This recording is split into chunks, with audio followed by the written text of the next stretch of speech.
Hi HR Nation, it's Chris Rainey. Welcome to HR Leaders, the show where we interview today's most successful and innovative HR practitioners 5 days a week. Today we're joined by Maryanne Spatola. Maryanne is the Chief HR Officer at Solix, Inc. Maryanne, welcome to the show. How are you? Thank you, Chris. Glad to be here. Thanks for having me. Well, thank you for staying on a Friday to join us. I know it's the morning for you. That's right. But I appreciate it either way as a wrap up towards the weekend. Maryanne, tell our listeners, for those that aren't aware of you, tell our listeners a little bit about yourself personally and your journey to where we are today.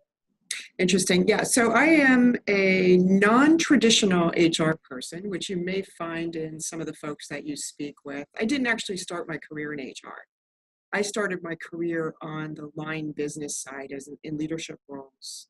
I'm also a recovering computer programmer. So I have a recovering computer programmer. That is amazing. I'm gonna have to ask you some more questions about that later. There you go. That's right. But I did start on the business side, and I think that gives me a very different perspective about the value of HR, how HR should run. And my moniker really is about HR exists to optimize business performance at the intersection of strategy and talent. And that's how I view HR, and that's how I operated HR. And I got my chance to be in a first CHRO seat 3 years ago when I joined Solix. Mm-hmm. So why that transition then, just out of curiosity? I want to hear that story. How did you end up in HR? So it's interesting. Along the journey, I had a natural penchant for developing people. And I joined a company that was a subsidiary of a much larger organization that was very much like a startup.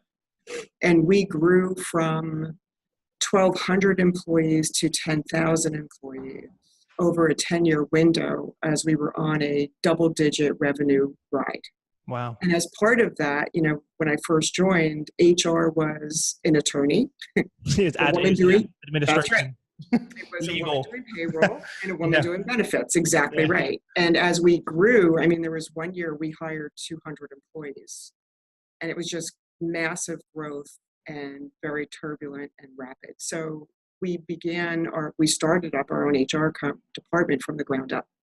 And I got to be part of that journey, and I fell in love with it along the way and stayed with it ever since. My roles in HR have changed over time. I've been in a bunch of different areas within HR, but my favorite was all around talent.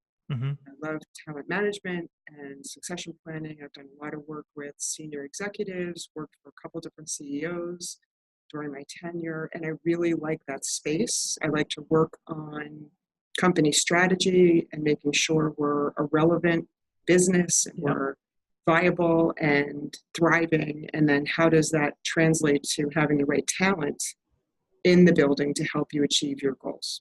Fantastic. So where we are now, HR has dramatically changed, as we've discussed before the show, right? If I look at it back when I started, 10 years ago, it's completely different from what it looks like now. So I'm just wondering, really, what occupies your mind on a day-to-day basis? Yeah, and it will be very different going forward. You're exactly right. And that is where my mind and my thinking is all around these days. So I did my master's in HR at NYU. And after I graduated, joined as an adjunct faculty member, where I still teach today. It's been about 7 or 8 years that I thoroughly enjoy. I love the blend of having the academic and theory with practical and application in the real workplace. And as part of that, we've introduced new coursework to our graduate HR program around the future of HR specific to innovation. So my burning platform has really become, what does that look like? What are those business trends that are impacting the way our organizations need to work? And then what does that new world of work look like? And how does HR really drive that for the business and bring it into our organizations, keep them current and relevant and sustainable, and then align our strategy and our talent to make that all happen? So things that kind of keep me up at night, if you will, are our HR functions agile enough to be nimble and move with the speed of business? So we have design thinking in our HR functions so that we are including, not just getting input from, but having people be part of the development of our processes and our organizational functions. Looking at, the employee experience and how that's changing. It's not just having focus groups with employees, it's getting them truly involved and Bain has a new net promoter score for employees, right? So the holy grail around engagement has always been, would you recommend? Well, now we have an eNPS score. Think about that, and how does that impact the way your business is run and what kind of talent do you want to have in your company? Mm-hmm. We're also looking today at the gig economy and how that can present some opportunities for us. So if you've read anything from John Boardroom around Lead the Work and the Create group, it's all about the democratization of work. It's that intersection of technology and jobs are being broken down, right, to tasks. How do you then put the task out to bid on an Upworks, on an Elance? Mm-hmm. And so it's not a job anymore, it's work for hire, which completely changes the current model. Yeah, like what is employment in that world? Yeah, exactly. It's completely changes the model. How are is. you preparing yourself then? Obviously, I know you do a lot of speaking on these topics, you teach around it. How have you taken what you've been hearing and adopted it in your own organization? Yep, we do that. So interestingly enough, in the spring, I taught my Future of HR class at NYU. And I'm very big on, if I'm going to ask you to do it, I have to be able to do it. So what their case project was to create AI chatbots to automate HR services. So I created a fictitious HR consulting company called HR GigWorks.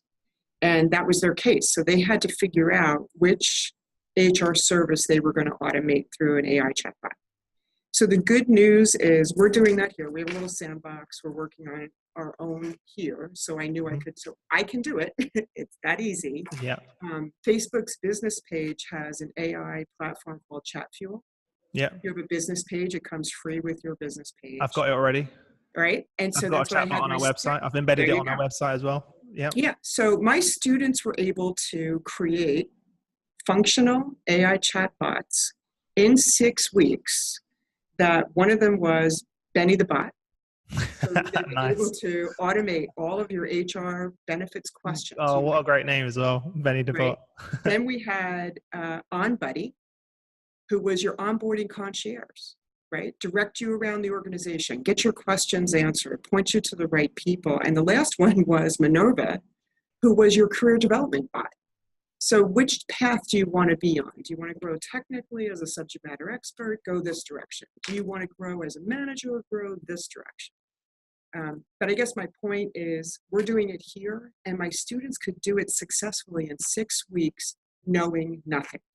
Yeah. So you think about what that implication is in the business environment and the opportunity of what we can do differently in an HR function to really drive and support the business. Yeah. Unfortunately, the actual bottleneck is the business itself. Mm-hmm. Yes. For example, when we embedded our chatbot, I didn't have to go through approval process. I didn't have to go through 10 different lines of management. I didn't have to go to legal. I didn't have to, and that's the problem, right? The speed, that's when the agility piece comes into play, which you spoke about, right? Being agile. That's right. Unfortunately, we're not set up that way, are we, at the moment? No. And that's why startups are really eating into the large players, because they can move quickly, right?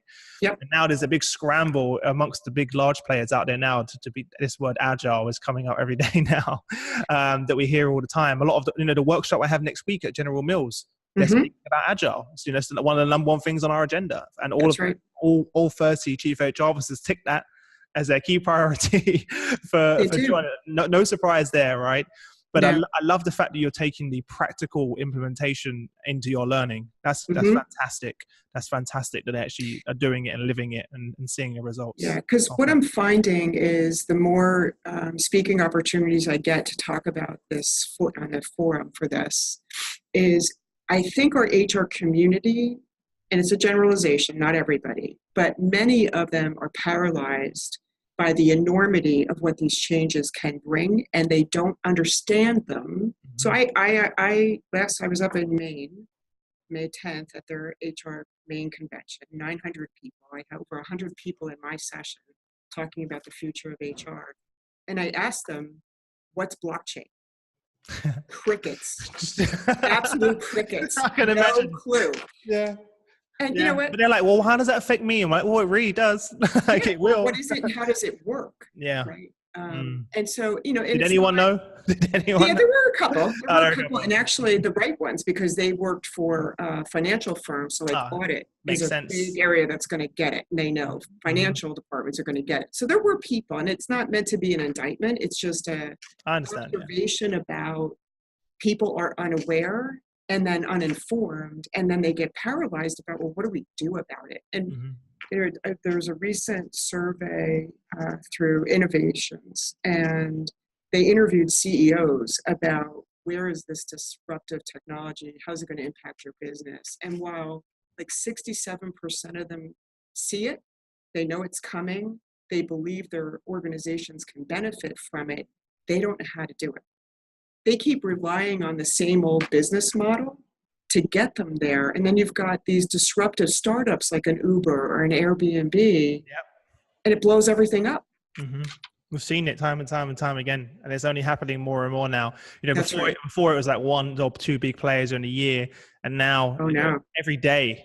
I think in the UK, I think yesterday there was something in the news like House of Fraser, which is a huge retail giant here, just announced they're shutting down a lot of their stores. Oh yeah. As well. So obviously retail is huge. Amazon's killing everyone. That's right. In the retail space, and it's crazy to think, Amazon, if they've even now, by next year they're going to cover your health insurance. Isn't it nuts? So within your Prime membership, your healthcare is going to be covered. It's like, what? Yeah, Amazon's going to rule the world. They've just bought Whole Foods, right? Yes, they did. They bought Whole Foods like that. It's happening all around us. So you're right. A lot of people know it's coming, but a lot of people are yet to act. Right. I think they're not sure about how to do it. So how do you do it for yourself then? How do you keep up to date with current events, new technologies? Is it, what do you do to help your own learning? So I read a lot of non-traditional HR, right? So I still follow HR. You have to know your business. Sure. You have to know your profession. But in addition to that, I follow sources like The Medium, like Disruption, The Economist. I think one of the disconnects with many HR leaders is they're not focusing on the business environment first. You have to understand what's happening in the world around you and the implications for your organization. Then you can look at how HR should operate around that. But we usually start with, well, what's HR doing? Which keeps us in these silos, and we're only looking at our own world. We're not looking at the bigger world that's impacting our business. Yeah, we've not got to the third step. So we were stuck for years just in HR. Companies are now, if you're not in a company that's looking at what the impact of your business is, then if you're not looking, then you're already lost, to be honest. But now the next step is looking outside of your organization. So that's the third step, which I don't think people are even close to doing. Like we were talking about before we got started, Dave's interview with you, HR is not about HR. HR is about business. And, I'm very proud of the fact that I can be on faculty at NYU and have access to HR graduate students and help get them started in that place.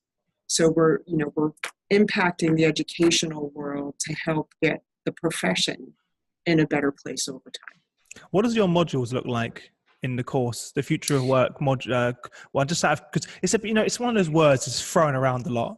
Yes, it is. You only have to go on LinkedIn and type in future of work, and then it's just like hundreds of thousands of articles. So what does the future world of work mean to you? What does that look like to you? So the way the course is structured, we run on an accelerated 6 weeks. We take them through, I like to start with the business trends. So current year, we started with what are the 2018 top trends impacting business? Everything from gig economy to disruptive technology to employee experience, organizations of the future, all of those kind of topics. And then we look at how do you then align that with your business, right? So looking at strategy, what are the parts of strategy?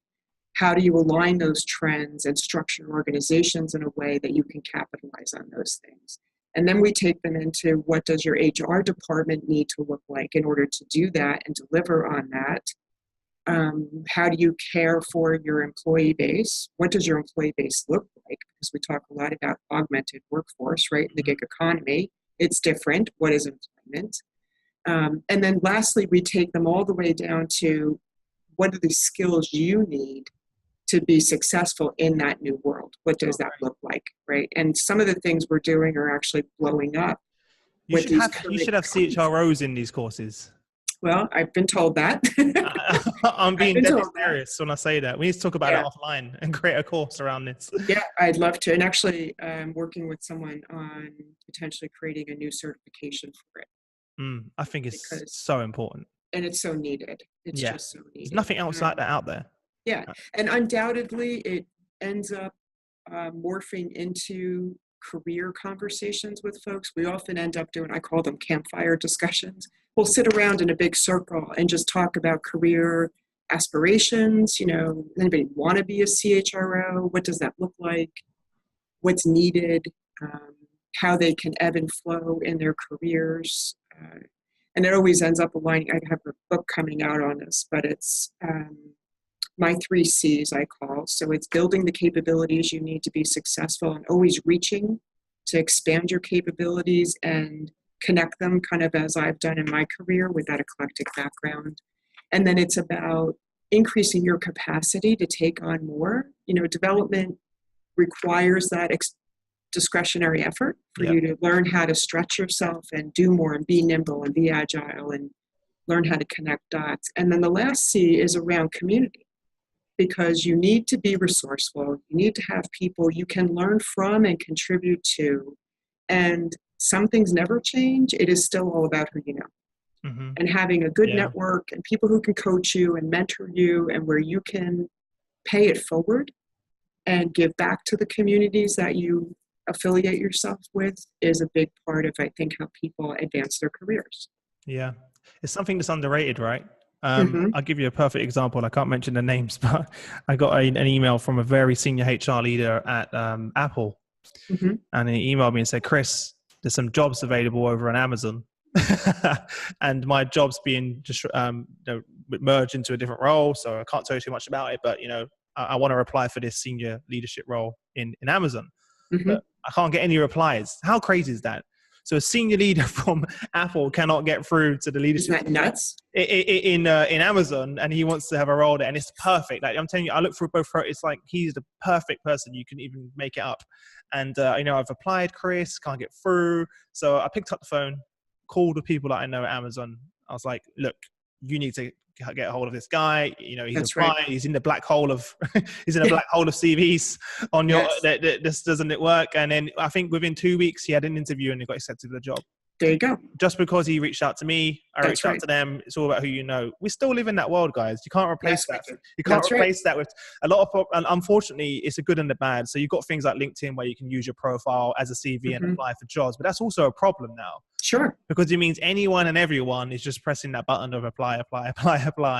And unless your CV has those magical set of keywords that the algorithm's looking for to bring you to the top of the pile, you're going to get lost. Absolutely. You know, if a global director of HR and a senior leader at Apple can get lost in that pile, then I'm sure anyone else can. So you are right. It's all about who you know. And that's why I love doing the podcasts, and also I love doing the events. And I know you go to a lot of the events as well. So when you speak, is it the similar topic that you speak on? What's the key message that you try to get across to your peers when you're speaking? So the biggest thing I like to leave them with, because I think it's one of the biggest gaps in HR, forget whatever else is going on in this disruptive world we live in. It's about what HR is supposed to be doing.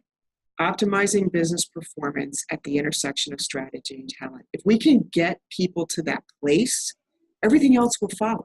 But if we're not thinking about the business, how we help the business and how we help our talent and our workforce get to a better place, then we're not going to go anywhere. Yeah. If we only ever exist to be HR for HR, we will fail. So what are some practical steps that we can take, or that leaders can take, to get closer to working that way? Again, because I think I do feel for the HR leaders out there, because they're overwhelmed with information, and it's hard. You know, I always get the question, that's great, Chris, but then how do I do it? You know, how do I do it? How do I do it? What steps do I take? You know, where do I start? You know, any advice you can give there for the leaders, of where they can start and where they can have the biggest impact? Yeah, I think there's a couple of key things leaders need to be doing. One is be informed, right? So you have to have good sources of information, and not just HR stuff, business stuff, right? What's happening in the world of economics? What's happening in tech changes?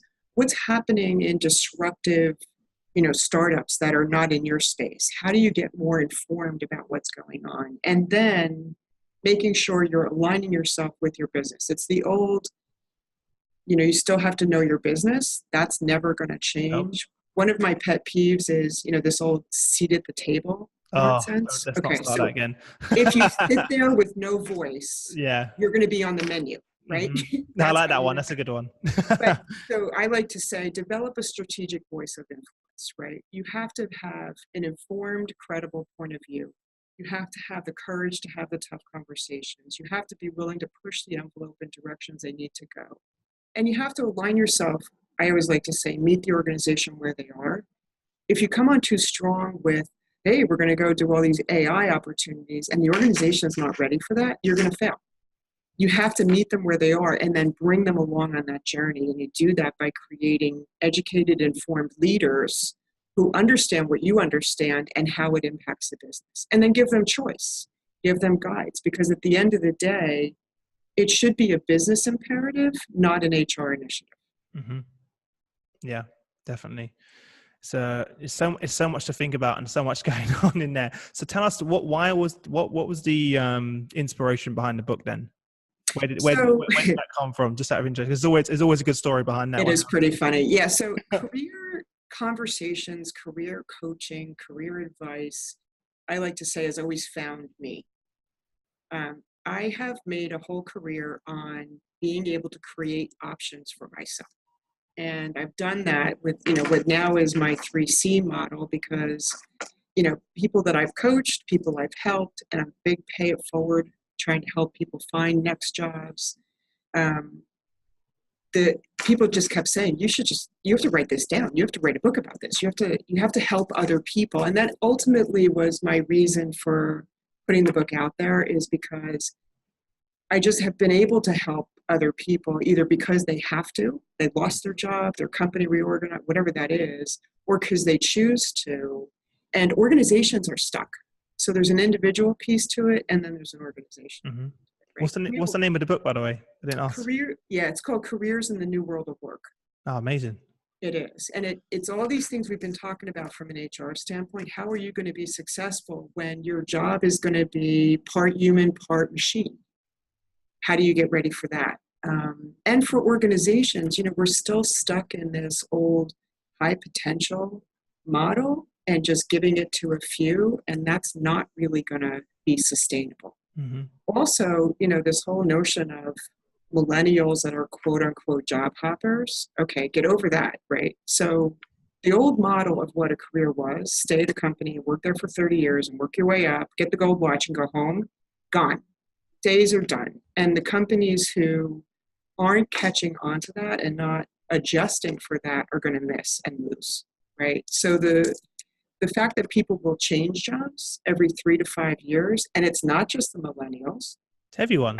I'm not a millennial, and I see it all the time. The average CHRO that I speak to them every day, and I see them on LinkedIn. It's like 2 years. Yeah. 2 years, 3 years. You go look at my profile or my resume. I have moved at least every 5. Yeah. Right. And I'm not by any stretch a millennial. But the truth of it is people are going to move. You look at how we advance people in organizations. So if I stay in an organization on an annual basis, merit increases are what? 2.5%, 3% if you're lucky. If I change jobs, how much am I going to get? Yeah. So why would they stay? We have to think about it more as that net promoter score for employees. Would you want them back? If it's regrettable loss, they're going to go do something else somewhere at a different company for different reasons. They gain more experience. They have more skills when they come back. If they go try other companies and they liked yours, but they've got that experience now under their belt and they want to come back, why wouldn't you want them back? We have to get better at understanding talent will move. Talented people will always find jobs, right? It's that connection. I'm going to call you, hey, Chris, I've got this opportunity, come my way. They're going to go. But stay in touch with them. Learn how to get them back if you want to get them back. And be open to that kind of an environment and those ideas. Additionally, we've got what we thought baby boomers were all going to stop working and the world would end. Not so much, right? So they're choosing to work longer, which creates a more jammed pipeline, if you will, because they're not leaving. Positions aren't coming open, and they're working longer, right? So Bureau of Labor Statistics here in the States has a projection on growth rate between now and 2025. I think it's like 4.6% of the age 75 and over in the workforce. What? Right. Okay. So we have this blended multi-generational workforce that's going to ebb and flow. And it's a different model for how we manage careers. So for the individual, how do you navigate that? That's my 3Cs approach. And for organizations, I give them a whole bunch of things to think about, like shift away from succession planning to building utility players. People who you can pick up and drop into 5 different jobs, and they'll be successful because they have learning agility, because they're hungry to learn and grow. Yeah. Yeah. And that's the problem. A lot of companies try and keep those star players in one role, and no wonder why they lose them. We were talking about this on the live show on Wednesday, how, some of these companies have these amazing employees that have that learning agility, like you just said, but they just keep them in that one narrow area, and they wonder why those guys just get frustrated and leave. Oh, absolutely. When you can move them around into different roles, and it doesn't matter what they're doing. As long as they have the learning agility and they're willing to do the work, they're going to pick it up. And it comes back to what we talked about for HR. That's our process. That's our practice. That's how it works. And we're missing it. So, I had this in another company I worked in where they're having turf wars over somebody because they applied for a different position, but they were the, identified successor they were grooming. And they had a tit-or-tat about where this individual could go or should go. And it's just plain old silly, because having this individual take another position in the company in a different function only makes them a better leader to come back around and be their successor. 100% agree with you. But they were stuck in their vertical. This is how the process works. This is how you're supposed to go. And we get in our own way. All of the successful leaders I speak to, a lot of the successful chief HR I speak to, they've been in multiple roles, multiple functions. They've been in supply chain, operations, production, and that when they ultimately, it makes them such a well-rounded leader, and they understand the wider business, and it seems so obvious when you put it that way. But I've worked in organizations like myself where I've tried to move, and I've been like, nope. That's what you do, Chris. You stay there.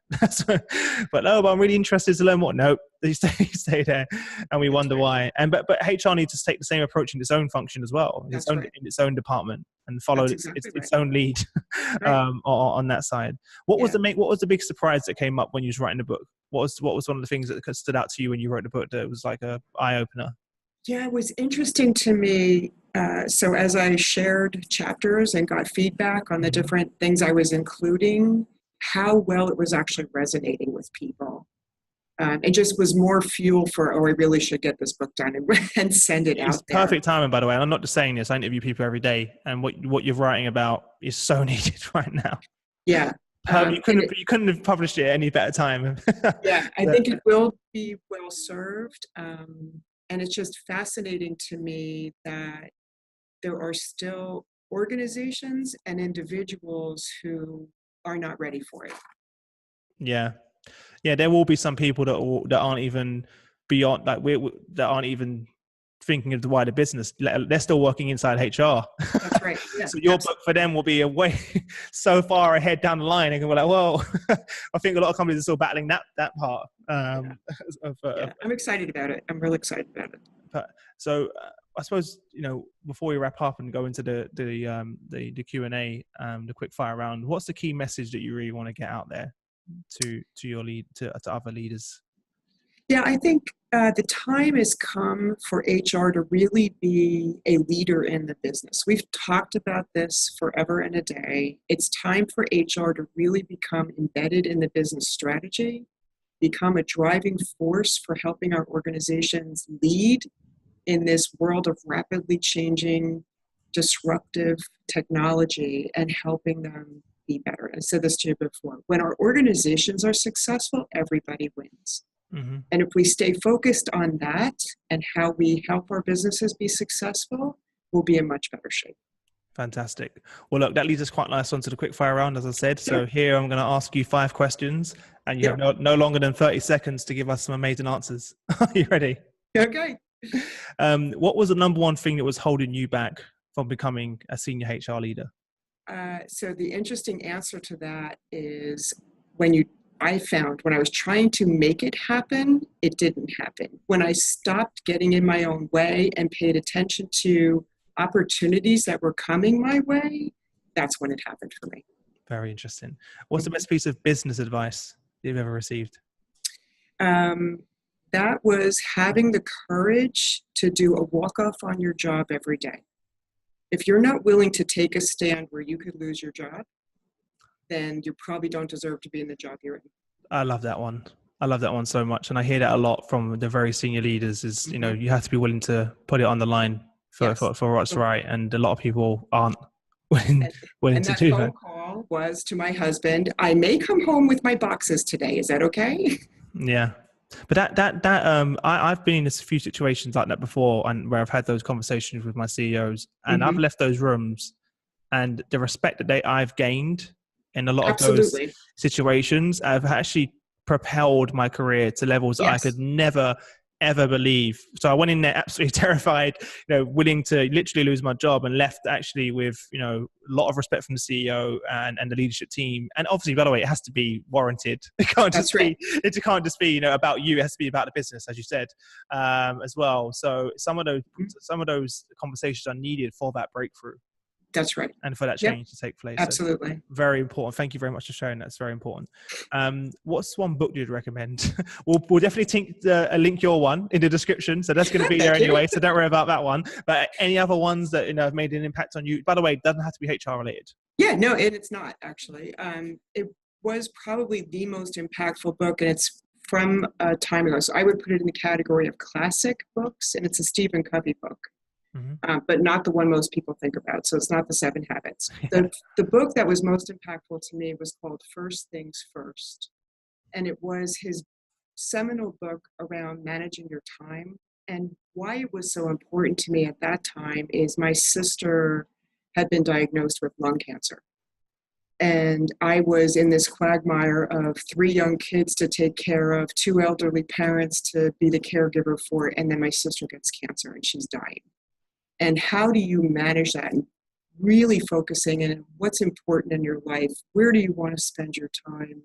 You know, when you have to spend your days with somebody who's on their dying days, it really changes your perspective. And that book was incredibly helpful to me during that time to really sift through. You know, it ties into the 7 Habits book in terms of sharpen your saw. What are your big rocks? And what are those things that are most important to you? And that book really helped me to crystallize that during a very difficult time in my life. Okay, well, thank you very much, first and foremost, for sharing that with us. I'll definitely have to give that a read as well. And it's important as well, because you mentioned that as a personal thing for you, but that's also relatable in all different circumstances, right? That are transferable. Well, and in this world of constant disruption from attention span, I think it's even more important. Yeah, that's true. Where are you giving your time and attention? Yeah, it's something I struggle with as well, even in a startup. But it's always, you know, as a founder of the company, everything's my responsibility. That's right. That's right. So it's very hard to, you know, focus on one thing at a time when literally, let me give you an example. Just before this call, the reason I was 1 minute late is I was signing a contract for a client, and I was dragged across the room by my business partner. That you have to sign this now. It cannot wait. And then those are the things that happen. So yes, that's business, it's everyday life, right? That's right. Absolutely.